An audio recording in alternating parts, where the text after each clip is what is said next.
Notre société porte les valeurs du jeunisme et de la rentabilité. Les vieux, leur maladie, la mort gêne, on ne peut pas les voir, on ne peut pas y penser. Après les hospices et les maisons de retraite, l'EHPAD devient alors le réceptacle de ce grand déni social. Ces résidences étant médicalisées, la maladie ne pose pas de problème bien longtemps, dans le sens où sa prise en charge est facilement assurée. Pour les médecins, serment d'Hippocrate oblige, les infirmières et les aides-soignantes, la mort est l'ennemi à combattre, par contre. Donc autant la maladie nous est facilement assurée, autant la mort pose problème. Ces soignants ont été formés comme ça, la logique est simple, guérir c'est réussir, voir mourir c'est avoir échoué. En EHPAD, parce que la mort est inéluctable, elle oblige les professionnels à un gros travail d'acceptation. Il ne s'agit plus de savoir si les résidents vont guérir ou non, mais comment l'équipe va être capable de les accompagner pendant des années pour certains, quelques mois ou quelques jours pour d'autres, jusqu'à leur mort.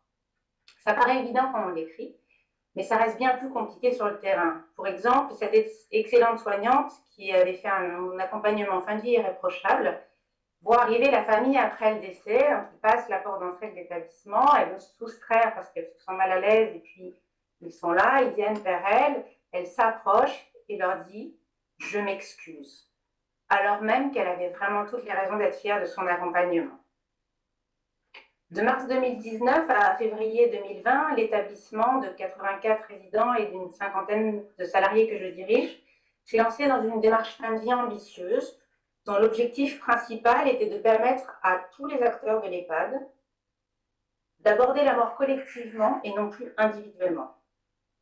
L'originalité de la démarche résidait dans ses intervenants, notamment un anthropologue et 2 marionnettistes, ainsi que dans sa méthode, résidents et salariés intervenaient ensemble dans des groupes de parole nommés « Et si ensemble on parlait de la mort », puis partagés derrière certains groupes de travail.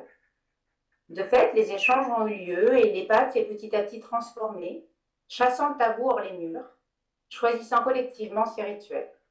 Les équipes se sont rapprochées dans cet accompagnement où chacun trouve sa place, quelle que soit sa mission. Les agents de services logistiques, qui assurent le nettoyage de l'établissement notamment, ont compris toute la place qui leur était réservée en tant qu'humains dans cet accompagnement. La frontière entre résidents et salariés a bougé. Sur le thème de la mort, elle n'est pas du tout pertinente. Pour illustrer la place que se sont autorisés à prendre les agents de services logistiques, je vais partager avec vous un bout de cette soirée où je quittais l'établissement. Dans le hall, je croise une résidente que je n'avais pas l'habitude de voir au rez-de-chaussée à cette heure-là. Je m'approche, je lui demande si elle va bien, si elle a besoin de quelque chose. Et elle me fait comprendre assez rapidement qu'elle est descendue là parce qu'elle aurait bien fait un brin de Cosette. Donc je pose mes arcs, je me rends disponible. Et en quelques phrases, cette femme qui ne parle jamais de son fils m'explique comment jeune il est tombé malade, comment il a été mal soigné au séminaire où il étudiait, et comment au bout de quelques mois, il en est venu mettre fin à ses jours parce que son foie était détruit et son avenir hypothéqué. Tandis qu'elle parlait, l'agent qui nettoyait le sol autour de nous, une femme extrêmement timide, avait posé son balai. Elle s'était approchée discrètement de nous, attentive, sans rien dire. La densité du moment était formidable et la salariée, comprenant qu'on ne pouvait pas recevoir un tel témoignage en passant un coup de balai, s'était autorisée à sortir son rôle de fer pour être, tout simplement, être là avec nous et accueillir les souvenirs tristes de la résidente qui avait ce soir-là, à cet endroit-là, besoin de les partager. Ça peut paraître anodin, mais c'était pour moi un signe de réussite fort. Quelques mois plus tôt, elle aurait continué son nettoyage, elle se serait éloignée, mal à l'aise. Là, la démarche prouvait que non seulement on avait changé les pratiques, mais qu'on avait aussi changé les gens. Ça, c'était avant la crise de la Covid. Et puis la maladie s'est déclarée en Chine, elle a passé les frontières et elle est entrée dans des établissements alsaciens, parisiens. Et très vite, la peur de la mort a envahi les médias, la société, nos établissements, et s'est mis à prévaloir sur tout. Nous avions travaillé sur la mort, que nous connaissons bien en EHPAD, j'ai envie de dire une mort naturelle, même si on ne meurt pas de vieillesse, monsieur Agide, perçue collectivement, en tout cas comme une dernière étape de vie qui autorise encore des échanges, un partage d'émotions, une place pour la spiritualité. Mais cette peur de la maladie et cette peur de la mort, nous ne la connaissions pas. Dans certains établissements, la Covid, ennemie invisible et redoutée, ne s'est jamais approchée. Dans le mien, elle a pénétré la forteresse et elle a commencé à toucher les résidents, 22 en tout. Et à partir du moment où la maladie est entrée, tout s'est passé très très vite. La question de la Covid est venue percuter nos présentations et nos pratiques. Les pratiques sanitaires se sont imposées, impérieuses, sans que nous ayons le temps de nous interroger sur la pertinence de les adopter dans nos structures. Il ne s'agissait plus de bien vivre ni de bien mourir, accompagné des équipes et des proches. Au nom de la protection des plus fragiles, tout ce qui pouvait empêcher la mort devait être mis en place dans les plus brefs délais. Nous avions déjà confiné en chambre de 20 mètres carrés des résidents plus ou moins en capacité de comprendre l'avancée de la pandémie et ce qui motivait nos décisions. Nous en avons déménagé d'une chambre à l'autre sans avoir le temps de les préparer, sans pouvoir faire suivre leurs meubles, leurs cadres, pour la création de zones Covid, zones non Covid. La peur sociétale de la mort portée par les médias et les plus hautes institutions de l'État, devenant notre peur institutionnelle, leur a enlevé en quelques jours la possibilité de voir leur famille, le plaisir de se retrouver à plusieurs, de jouer, de parler ensemble, le plaisir de se tenir debout, de marcher, faisant perdre à certains la fonction motrice, le plaisir de manger ensemble, entraînant pour certains un état de dénutrition, le plaisir de prendre l'air dans le jardin ou à l'extérieur, la stimulation sensorielle cognitive dont ils ont besoin, leurs repères spatiaux dus au changement de chambre, les temps de loisirs, et le rire aussi a disparu. Je ne l'entends plus au détour d'un couloir, ni dans une chambre, ni dans le jardin. En d'autres termes, pour sauver de la mort les personnes âgées de nos établissements, nous leur avons ôté tout ce qui leur apportait l'envie de vivre. Ce paradoxe, plus que la mort elle-même, 3 résidents sont décédés de la Covid dans mon établissement, nous a tous beaucoup affectés, résidents et salariés. Notre métier est sous-tendu par la bientraitance, et dans ces circonstances inédites, quoi que nous fassions, nous n'étions pas les professionnels bien traitants que nous voulons être. Nous n'avions le choix qu'entre plusieurs mauvaises options. Dominique Monneron dirait plusieurs bonnes options. L'urgence à laquelle nous étions confrontés ne nous a pas donné le temps de réfléchir, de mettre à distance, faire des choix concertés et éclairés, avec l'aide de philosophes, de sociologues, d'épidémiologistes, d'anthropologues, en plus des médecins, par exemple. Alors bien sûr, nous avons fait de notre mieux, nous avons développé les moyens de communication pour les relier à leur famille autant que nous pouvions, nous avons cherché à donner du sens, à expliquer, nous avons multiplié les heures de présence pour guérir les malades et apporter du réconfort à tous. Notre implication a été indéniable et nous a permis de traverser. Et j'aimerais m'attarder sur 2 notions, l'espace et le temps.